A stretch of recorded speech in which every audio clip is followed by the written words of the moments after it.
ভারতবর্ষের পুণ্যজন্মা মহাপুরুষদের বাণী হল সনাতন বাণী। অমৃতের পুত্রদের এই বাণী আমাদের জীবনকে পবিত্র করুক।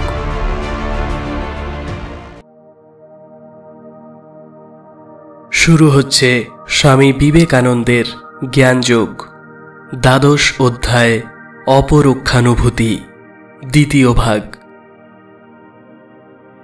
যম বলিতেছেন, যে আত্মার সম্বন্ধে, যে পরলোক তত্ত্ব সম্বন্ধে তুমি প্রশ্ন করিয়াছ, তাহা চিন্তাশূন্য বালকের হৃদয়ে প্রতিভাত হয় না। এই জগতেরই অস্তিত্ব আছে, পরলোকের অস্তিত্ব নাই, এরূপ চিন্তা করিয়া মানুষ পুনঃ পুনঃ আমার বশে আসে। আবার এই সত্য বোঝাও কঠিন। অনেকে ক্রমাগত এই বিষয় শুনিয়াও বুঝিতে পারে না। এ বিষয়ের বক্তাও আশ্চর্য হইবেন, শ্রোতাও অনুরূপ হইবেন।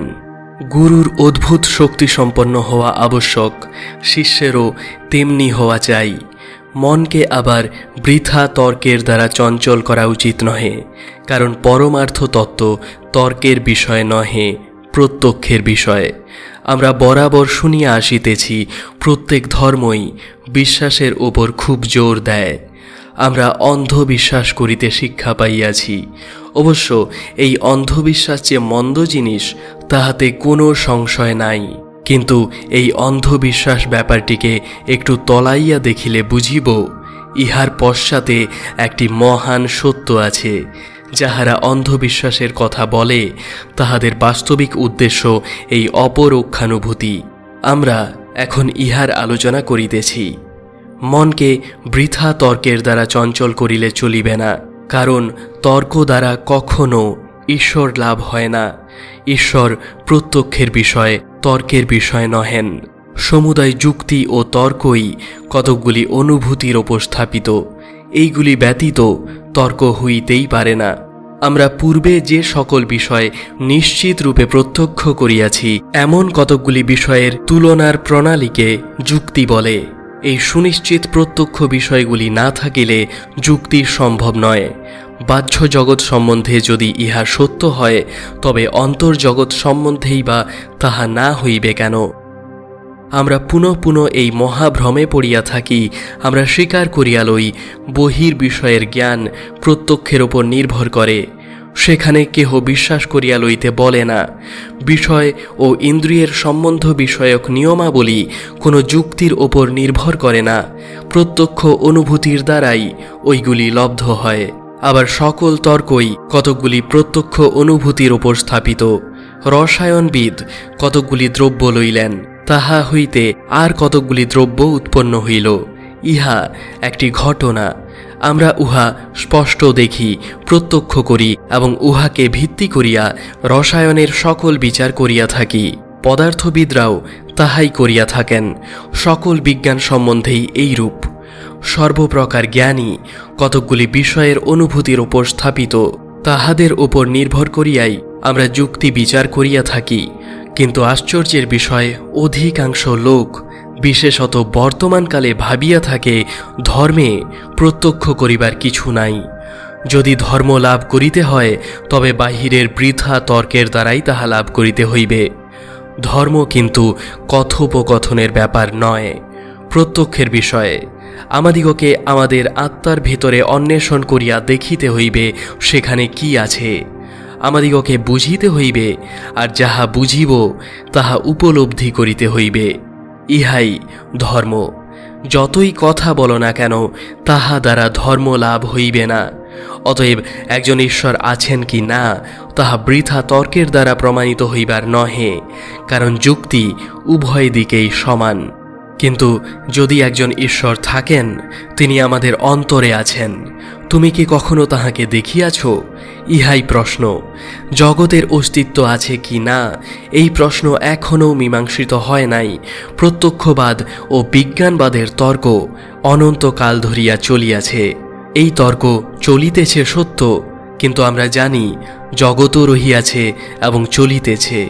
আমরা কেবল একটি শব্দের ভিন্ন ভিন্ন অর্থ করিয়া এই তর্ক করিয়া থাকি। আমাদের জীবনের অন্যান্য সকল প্রশ্ন সম্বন্ধেও তাই। আমাদিগকে প্রত্যক্ষ অনুভূতি লাভ করিতে হইবে। যেমন বহির্বিজ্ঞানে তেমন পরমার্থ বিজ্ঞানেও আমাদিগকে কতকগুলি সত্য ঘটনা প্রত্যক্ষ করিতে হইবে। মতামত সেগুলির ওপরই স্থাপিত হইবে। অবশ্য ধর্মের যে কোনো মতামত হোক না, তাহাতেই বিশ্বাস স্থাপন করিতে হইবে, এই অযৌক্তিক দাবি স্বীকার করা অসম্ভব। ইহা মানুষের মন অবনত করে। যে ব্যক্তি তোমাকে সকল বিষয় বিশ্বাস করিতে বলে, সে নিজেকে অবনত করে, আর তুমি যদি তাহার কথায় বিশ্বাস করো, তুমিও অবনত হইবে। জগতের সাধু পুরুষগণের আমাদিগকে শুধু এইটুকু বলিবার অধিকার আছে যে তাহারা তাহাদের নিজেদের মন বিশ্লেষণ করিয়াছেন, তাহাদের উপলব্ধ সত্যের কথাই তাহারা বলিতেছেন। তাহারা আশ্বাস দেন যে আমরা সত্য লাভ করিব। সত্য লাভ করিলে তখনই আমরা বিশ্বাস করিব, তাহার পূর্বে নহে। ধর্মের মূল ভিত্তি এইখানে। কিন্তু বাস্তব ক্ষেত্রে দেখিবে, যাহারা ধর্মের বিরুদ্ধে তর্ক করে, তাহাদের মধ্যে শতকরা ৯৯ জন নিজেদের মন বিশ্লেষণ করিয়া দেখে নাই, তাহারা সত্য লাভ করিবার চেষ্টাই করে নাই। অতএব ধর্মের বিরুদ্ধে তাহাদের যুক্তির কোনো মূল্যই নাই। যদি কোনো অন্ধ ব্যক্তি দাঁড়াইয়া বলে, তোমরা যাহারা সূর্যের অস্তিত্বে বিশ্বাসী, তাহারা সকলেই ভ্রান্ত, তাহার কথার মূল্য যতটুকু, ইহাদের কথার মূল্যও ততটুকু। অতএব যাহারা নিজেদের মন বিশ্লেষণ করে নাই, অথচ ধর্মকে একেবারে উড়াইয়া দিতে লোভ করিতে অগ্রসর, তাহাদের কথায় আমাদের কিছুমাত্র আস্থা স্থাপন করিবার প্রয়োজন নাই। এই বিষয়টি বিশেষ করিয়া বোঝা এবং অপরোক্ষ অনুভূতির ভাব সর্বদা মনে জাগরুক রাখা উচিত। ধর্ম লইয়া এই সকল গণ্ডগোল, মারামারি, বিবাদ, বিসংবাদ তখনই চলিয়া যাইবে যখনই আমরা বুঝিব ধর্ম গ্রন্থে বা মন্দিরে আবদ্ধ নয়, অথবা ইন্দ্রিয় দ্বারাও উহার অনুভূতি সম্ভব নয়। ধর্ম অতীন্দ্রিয় তত্ত্বের প্রত্যক্ষ অনুভূতি। যিনি ঈশ্বর ও আত্মা উপলব্ধি করিয়াছেন, তিনিই প্রকৃত ধার্মিক। প্রত্যক্ষ অনুভূতি শূন্য উচ্চতম ধর্মশাস্ত্রবিদ, যিনি অনর্গল ধর্মবক্তৃতা করিতে পারেন, তাহার সহিত অতি সামান্য অজ্ঞ জড়বাদীর কোনো প্রভেদ নাই। আমরা সকলেই নাস্তিক, ইহা স্বীকার করি না কেন? কেবল তর্ক বিচার করিয়া ধর্মের তত্ত্বগুলিতে সম্মতি দিলেই ধার্মিক হওয়া যায় না। একজন খ্রিস্টান বা মুসলমান অথবা অন্য কোনো ধর্মাবলম্বীর কথা ধরো, খ্রিস্টের সেই শৈলোপদেশের কথা মনে করো। যে কোনো ব্যক্তি ওই উপদেশ কার্যত পালন করে, সে তৎক্ষণাৎ দেবতা হইয়া যায়, সিদ্ধ হইয়া যায়। তথাপি লোকে বলে, পৃথিবীতে কোটি কোটি খ্রিস্টান আছে, তুমি কি বলিতে চাও, ইহারা সকলে খ্রিস্টান? বাস্তবিক ইহার অর্থ এই, ইহারা কোনো না কোনো সময়ে এই উপদেশ অনুযায়ী কার্য করিবার চেষ্টা করিতে পারে। 2 কোটি লোকের ভেতর একজন প্রকৃত খ্রিস্টান আছে কিনা সন্দেহ। ভারতবর্ষেও বলা হয় 30 কোটি বৈদান্তিক আছে। যদি প্রত্যক্ষ অনুভূতি সম্পন্ন ব্যক্তি সহস্রে একজনও থাকিতেন, তবে এই জগৎ 5 মিনিটে আর এক আকার ধারণ করিত। আমরা সকলেই নাস্তিক, কিন্তু যে ব্যক্তি উহা স্পষ্ট স্বীকার করে, তাহার সহিতই আমরা বিবাদে প্রবৃত্ত হই। সকলেই আমরা অন্ধকারে পড়িয়া রহিয়াছি। ধর্ম আমাদের কাছে যেন কিছু নয়, কেবল বিচার লব্ধ কতকগুলি মতের অনুমোদন মাত্র। কেবল কথার কথা, অমুক বেশ ভালো বলিতে পারে, অমুক পারে না, কিন্তু ইহা ধর্ম নয়। শব্দ যোজনা করিবার সুন্দর কৌশল, আলংকারিক বর্ণনার ক্ষমতা, নানা প্রকারের শাস্ত্রের শ্লোক ব্যাখ্যা, এই সকল কেবল পণ্ডিতদের আমোদের নিমিত্ত, মুক্তির জন্য নয়। যখনই আত্মা প্রত্যক্ষভাবে অনুভূত হইবে, তখনই ধর্ম আরম্ভ হইবে, তখনই তুমি ধার্মিক হইবে, তখন, কেবল তখনই নৈতিক জীবনও আরম্ভ হইবে। এখন আমরা পশুদের অপেক্ষা বড় বেশি নীতিপরায়ণ নই। আমরা এখন কেবল সমাজের শাসন ভয়েই বড় উচ্চবাচ্য করি না। যদি সমাজ আজ বলে চুরি করিলে আর শাস্তি হইবে না, আমরা অমনি অপরের সম্পত্তি চুরি করিতে ছুটিব। আমাদের সচ্চরিত্র হইবার কারণ পুলিশ। সামাজিক প্রতিপত্তি লোপের আশঙ্কাই আমাদের নীতিপরায়ণ হইবার অনেকটা কারণ। আর বাস্তবিক আমরা পশুদের চেয়ে অতি সামান্যই উন্নত। আমরা যখন নিজ নিজ গৃহের নিভৃত কোণে বসিয়া নিজেদের ভেতরটা অনুসন্ধান করি, তখনই বুঝিতে পারি এ কথা কত দূর সত্য। অতএব এসো আমরা এই কপটতা ত্যাগ করি, এসো স্বীকার করি আমরা ধার্মিক নই এবং অপরের প্রতি ঘৃণা করিবার আমাদের কোনো অধিকার নাই। আমাদের সকলের মধ্যে বাস্তবিক ভাতৃসম্বন্ধ আর আমাদের ধর্মের প্রত্যক্ষ অনুভূতি হইলেই আমরা নীতিপরায়ণ হইবার আশা করিতে পারি। মনে করো তুমি কোনো দেশ দেখিয়াছ, কোনো ব্যক্তি তোমায় কাটিয়া টুকরা টুকরা করিয়া ফেলিতে পারে, কিন্তু তুমি নিজের অন্তরের অন্তরে কখনো এ কথা বলিতে পারিবে না যে তুমি সেই দেশ দেখো নাই। অবশ্য অতিরিক্ত শারীরিক বল প্রয়োগ করিলে তুমি মুখে বলিতে পারো বটে আমি সেই দেশ দেখি নাই, কিন্তু তুমি মনে মনে জানিতেছ তুমি তাহা দেখিয়াছ। বাহ্য জগৎকে তুমি যেরূপ প্রত্যক্ষ করো, যখন তাহা অপেক্ষাও স্পষ্টভাবে ধর্ম ও ঈশ্বরকে প্রত্যক্ষ করিবে, তখন কিছুই তোমার বিশ্বাস নষ্ট করিতে পারিবে না। তখনই প্রকৃত বিশ্বাস আরম্ভ হইবে। বাইবেলের কথা, যাহার এক সর্ষপ পরিমাণ বিশ্বাস আছে, সে পাহাড়কে সরিয়া যাইতে বলিলে পাহাড় তাহার কথা শুনিবে। এই কথার তাৎপর্য এই, তখন তুমি স্বয়ং সত্য স্বরূপ হইয়া গিয়াছ বলিয়াই সত্যকে জানিতে পারিবে। কেবল বিচারপূর্বক সত্যের সম্মতি দেওয়াতে কোনো লাভ নাই। একমাত্র প্রশ্ন এই, প্রত্যক্ষ হইয়াছে কি? ইহাই বেদান্তের মূল কথা। ধর্ম সাক্ষাৎ করো, কেবল কথায় কিছু হইবে না, কিন্তু সাক্ষাৎকার বড় কঠিন। অণোরণীয়ান মহতো মহীয়ান আত্মাস্য জন্তোর নিহিত গুহায়াম, অর্থাৎ যিনি পরমাণুর অভ্যন্তরে অতি গূঢ়ভাবে অবস্থান করিতেছেন, সেই পুরাণ পুরুষ প্রত্যেক মানব হৃদয়ের অন্তরতম প্রদেশে অবস্থান করিতেছেন। সাধুগণ তাহাকে অন্তর্দৃষ্টি দ্বারা উপলব্ধি করিয়াছেন এবং সুখ দুঃখ উভয়েরই পারে গিয়াছেন। আমরা যাহাকে ধর্ম বলি, আমরা যাহাকে অধর্ম বলি, শুভ অশুভ সকল কর্ম, সৎ অসৎ সকলেরই পারে তিনি গিয়াছেন, যিনি তাহাকে দেখিয়াছেন। তিনি যথার্থই সত্য দর্শন করিয়াছেন। কিন্তু তাহা হইলে স্বর্গের কথা কি হইল? স্বর্গ সম্বন্ধে আমাদের ধারণা এই যে উহা দুঃখশূন্য সুখ, অর্থাৎ আমরা চাই সংসারের সব সুখ, উহার দুঃখগুলিকে কেবল বাদ দিতে চাই। অবশ্য ইহা অতি সুন্দর ধারণা বটে, ইহা স্বাভাবিকভাবেই আসিয়া থাকে বটে, কিন্তু ওই ধারণাটি একেবারে আগাগোড়াই ভুল। কারণ চরম সুখ বা চরম দুঃখ বলিয়া কোনো জিনিস নাই। রোমে একজন খুব ধনী ব্যক্তি ছিলেন। তিনি একদিন জানিলেন তাহার সম্পত্তির মধ্যে 10 লক্ষ পাউন্ড মাত্র অবশিষ্ট আছে।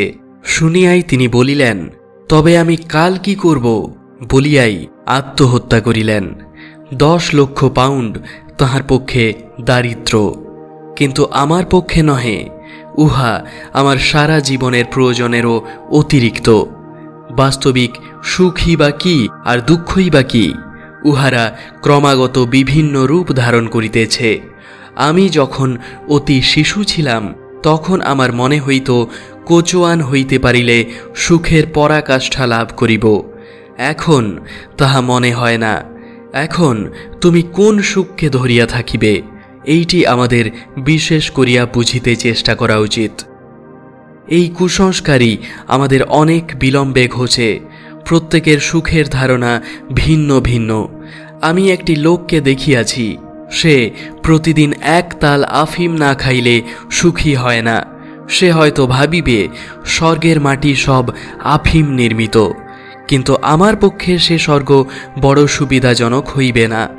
আমরা আরবি কবিতায় পাঠ করিয়া থাকি, স্বর্গ নানা মনোহর উদ্যানে পূর্ণ, সেখানে অসংখ্য নদী প্রবাহিত হইতেছে।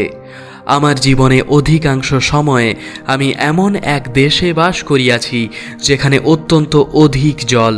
প্রতি বৎসর অনেক গ্রাম এবং সহস্র সহস্র ব্যক্তি জলপ্লাবনে মারা যায়। অতএব আমার স্বর্গ নিম্ন দেশে নদী প্রবাহযুক্ত উদ্যানপূর্ণ হইলে চলিবে না। আমার স্বর্গে অল্প স্বল্প বৃষ্টি হইবে। আমাদের জীবন সম্বন্ধেও তদ্রূপ।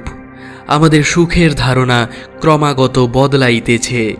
যুবক যদি স্বর্গের ধারণা করিতে যায়, তবে তাহার কল্পনায় উহা পরমা সুন্দরী স্ত্রীগণের দ্বারা পূর্ণ হওয়া আবশ্যক। সেই ব্যক্তি আবার বৃদ্ধ হইলে তাহার আর স্ত্রীর আবশ্যকতা থাকিবে না। আমাদের প্রয়োজনই আমাদের স্বর্গের নির্মাতা, আর আমাদের প্রয়োজনের পরিবর্তনের সঙ্গে সঙ্গে আমাদের স্বর্গও বিভিন্ন রূপ ধারণ করে। যদি আমরা এমন এক স্বর্গে যাই যেখানে অনন্ত ইন্দ্রিয় সুখ লাভ হইবে, সেখানে আমাদের বিশেষ কিছু উন্নতি হইবে না। যাহারা বিষয় ভোগকেই জীবনের একমাত্র উদ্দেশ্য বলিয়া মনে করে, তাহারাই এই রূপ স্বর্গ প্রার্থনা করিয়া থাকে। ইহা বাস্তবিক মঙ্গলকর না হইয়া মহা অমঙ্গলকর হইবে। এই কি আমাদের চরম গতি? একটু হাসি কান্না, তারপর কুকুরের মতো মৃত্যু। যখন এই সকল বিষয় ভোগের প্রার্থনা করো, তখন তোমরা মানব জাতির যে কি ঘোর অমঙ্গল কামনা করিতেছ তাহা জানো না। বাস্তবিক ঐহিক সুখভোগের কামনা করিয়া তুমি তাহাই করিতেছ, কারণ তুমি জানো না প্রকৃত আনন্দ কি। বাস্তবিক দর্শনশাস্ত্র আনন্দ বা সুখ ত্যাগ করিতে উপদেশ দেয় না, প্রকৃত আনন্দ কি তাহাই শিক্ষা দেয়। নরওয়েবাসীদের স্বর্গ সম্বন্ধে ধারণা উহা একটি ভয়ানক যুদ্ধক্ষেত্র। সেখানে সকলে ওডিন দেবতার সম্মুখে উপবেশন করিয়া থাকে। কিয়ৎকাল পরে বন্য বরাহ শিকার আরম্ভ হয়। পরে তাহারা নিজেরাই যুদ্ধ করে এবং পরস্পরকে খণ্ড বিখণ্ড করিয়া ফেলে। কিন্তু এরূপ যুদ্ধের খানিকক্ষণ পরেই কোনো না কোনো রূপে ইহাদের ক্ষতগুলি আরোগ্য হইয়া যায়। তাহারা তখন একটি বৃহৎ কক্ষে গিয়া সেই শূকরের মাংস পোড়াইয়া ভোজন করে ও আমোদ প্রমোদ করিতে থাকে। পরদিন আবার সেই বরাহটি জীবিত হয়, আবার সেই রূপ শিকারাদি হইয়া থাকে। এ আমাদের ধারণারই অনুরূপ, তবে আমাদের ধারণাটি না হয় একটু মার্জিত। আমরা সকলেই এইরূপ শূকর শিকার করিতে ভালোবাসি। আমরা এমন এক স্থানে যাইতে চাই যেখানে এই ভোগ পূর্ণ মাত্রায় ক্রমাগত চলিবে, যেখানে ওই নরওয়েবাসীরা যেমন কল্পনা করে যাহারা স্বর্গে যায় তাহারা প্রতিদিন বন্য শূকর শিকার করিয়া উহা খাইয়া থাকে, আবার পরদিন শূকরটি পুনরায় বাঁচিয়া ওঠে, সেই রূপ ঘটিবে। দর্শন শাস্ত্রের মতে নিরপেক্ষ অপরিণামী আনন্দ বলিয়া কিছু আছে। অতএব আমরা সাধারণত যে ঐহিক সুখভোগ করিয়া থাকি তাহার সঙ্গে এ সুখের কোনো সম্বন্ধ নাই। আবার বেদান্তই প্রমাণ করে এই জগতে যাহা কিছু আনন্দকর আছে তাহা সেই প্রকৃত আনন্দের অংশমাত্র, কারণ বাস্তবিক সেই ব্রহ্মানন্দেরই অস্তিত্ব আছে। আমরা প্রতি মুহূর্তেই সেই ব্রহ্মানন্দ ভোগ করিতেছি, কিন্তু উহাকে ব্রহ্মানন্দ বলিয়া জানি না। যেখানেই দেখিবে কোনরূপ আনন্দ, এমনকি চোরের চৌর্য কার্যে যে আনন্দ, তাহাও বাস্তবিক সেই পূর্ণানন্দ, কেবল উহা কতকগুলি বাহ্য বস্তুর সংস্পর্শে মলিন হইয়াছে। কিন্তু সেই আনন্দ উপলব্ধি করিতে হইলে প্রথমে আমাদিগকে সমুদয় ঐহিক সুখভোগ ত্যাগ করিতে হইবে। উহা ত্যাগ করিলেই প্রকৃত আনন্দ লাভ হইবে। প্রথমে অজ্ঞান এবং যাহা কিছু মিথ্যা তাহা ত্যাগ করিতে হইবে, তবেই সত্যের প্রকাশ হইবে। যখন আমরা সত্যকে দৃঢ়ভাবে ধরিতে পারিব, তখন প্রথমে আমরা যাহা কিছু ত্যাগ করিয়াছিলাম তাহাই আর এক রূপ ধারণ করিবে, নতুন আকারে প্রতিভাত হইবে। তখন সবই, সমগ্র ব্রহ্মাণ্ডই ব্রহ্মময় হইয়া যাইবে। তখন সবই উন্নত ভাব ধারণ করিবে। তখন আমরা সকল পদার্থকে নতুন আলোকে দেখিব। কিন্তু প্রথমে আমাদিগকে সেসব ত্যাগ করিতেই হইবে। পরে সত্যের অন্তত এক বিন্দু আভাস পাইলে আবার সেগুলি গ্রহণ করিব, কিন্তু অন্য রূপে, ব্রহ্মাকারে পরিণত রূপে। অতএব আমাদিগকে ছোটখাটো সুখ দুঃখ সব ত্যাগ করিতে হইবে। এগুলি একই অনুভূতির বিভিন্ন মাত্রা।